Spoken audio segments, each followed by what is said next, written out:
ஒரு சிறுவன் ரொம்ப நேரம் போன் பார்த்துட்டே இருந்தான். அவனோட தாத்தா அவன் கிட்ட ஒரு கேம் விளையாடலாமான்னு கேட்டாரு. அவனும் சரி வாங்க விளையாடலாம்னு சொன்னான். அப்போ அவனோட தாத்தா, நான் உனக்கு தினமும் காலையில 86,400 ரூபாய் கொடுப்பேன். அந்த காசை நீ எப்படி வேணாலும் செலவு பண்ணலாம். ஆனா நீ செலவு பண்ணாத ஒவ்வொரு ரூபாயும் அந்த நாளோட முடிவுல மறைஞ்சு போயிடும். மறுபடியும் அடுத்த நாள் காலையில உனக்கு 86,400 ரூபாய் கிடைக்கும். ஆனா நான் நினைச்சா எப்ப வேணாலும் இந்த கேமை முடிக்கலாம். அப்போ நீ என்ன பண்ணுவ அப்படின்னு கேட்டாரு.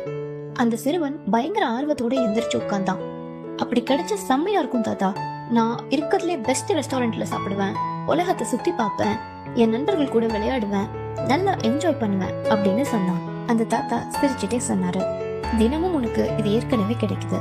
விடிஞ்சதும் நமக்கு கடவுள் 86,400 செகண்ட்ஸ் கொடுக்கறாரு. நம்ம யூஸ் பண்ணாத டைம் எல்லாமே வேஸ்டா போகுது. ஆனா அடுத்த நாள் கண் முழிச்சதும் மறுபடியும் நமக்கு 86,400 செகண்ட்ஸ் கிடைக்குது. அந்த சின்ன பையன் ரொம்ப ஆச்சரியமா அவனோட தாத்தாவை பார்த்தான். தம்பி, நீ யூஸ் பண்ணாத ஒவ்வொரு செகண்டும் உனக்கு திருப்பி கிடைக்கவே கிடைக்காது, வேஸ்ட் ஆகிடும்.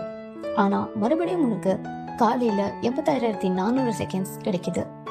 இனிமேல இருந்து உனக்கு கிடைக்கிற இந்த வினாடிகளை நீ எப்படி பயன்படுத்த போறன்னு கேட்டாரு. அந்த சிறுவன் தான் அதிகமா போன்லயும் வீடியோ கேம்லயும் நேரத்தை செலவு பண்றதை உணர்ந்தான். இனி தன்னோட நேரத்தை புது விஷயங்களை தெரிஞ்சுக்கிறதுக்கும் உலகத்தை எக்ஸ்ப்ளோர் பண்றதுக்கும் வாழ்க்கையை என்ஜாய் பண்றதுக்கும் யூஸ் பண்ணணும்னு